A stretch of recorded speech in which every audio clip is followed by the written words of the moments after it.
Hello guys, nandito nga pala kami sa health center dahil bakuna ng aking prinsesa. Hindi ko naman to first time pero grabe yung kabog ng dibdib ko.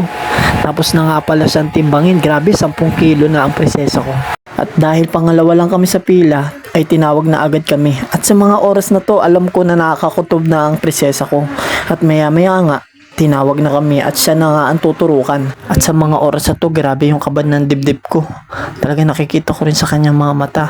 At yun nga, sinisimulan na ni doktora ang pagtusok sa kanya. Pero inangat mo na yung pantaas na yung damit. At kita-kita ko sa kanyang mata na talagang kinakabahan siya. Alam niya na yung gagawin sa kanya.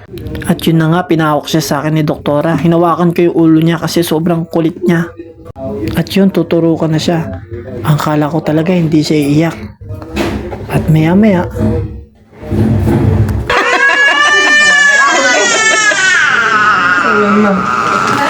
Hindi. grabe yung iyak niya. Kaya nga napatayo ko sa upuan. Kaso meron pang isang turok na gagawin. Kaya awang-awa ko sa prinsesa ko. Sa mga oras na yun, wala siyang tigil sa kakayak. Kaya awang-awa talaga ako sa kanya. Pero kailangan niyang pagdaanan para maiwas siya sa sakit. At yun na nga, piniprepare na ni doktora yung pangalawang vaccine na ituturok sa kanya. Pero hindi talaga siya tumitigil kakaiyak. Kaya awang-awa talaga ako sa prinsesa ko. At ayun na nga, babakunahan na siya. Hindi ko talaga alam kung paano ko siya pakakalmahin. Ngiti-ngiti lang ako dyan pero grabe yung kabog ng dibdib ko. Kasi bilang tatay, ayoko talaga nakikitang nahihirapan at umiiyak ang aking anak. At tatapos na nga ang second vaccine. Pero wala pa ring tigil yung luha niya. Sa mga oras na yun, nililibang namin siya. Pero wala talaga. At di na kami nagtagal at umuwi na rin kami. At tiniisip ko nga habang nagdadrive ako kung pwede lang angkinin yung sakit. Akin na lang.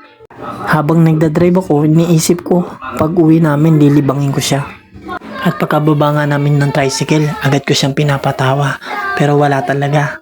Dinala ko siya sa salamin na dating pinapatawa ko siya doon. Tinaray ko kung makakukuha uli yung ngiti niya. Pinapatawa ko siya. Pinapangiti ko pero wala pa rin talaga.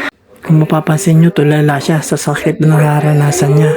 At yun na nga, naisip kong pumasok sa loob ng bahay at ibigay sa kanya yung bangko niya, yung piggy bank.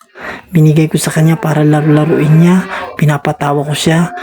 Pero wala pa rin talaga. Hanggang kunin na siya ng kanyang mami at ilagay sa duyan. Natuwa akong bigla kasi pumapalakpak na siya. Sobrang lakas ng palakpak niya. Parang bumalik na uli yung lakas niya. Humingiti na rin. Kaya sabi ko talaga, maraming salamat Panginoon. Salamat sa panonood. Thank you for watching.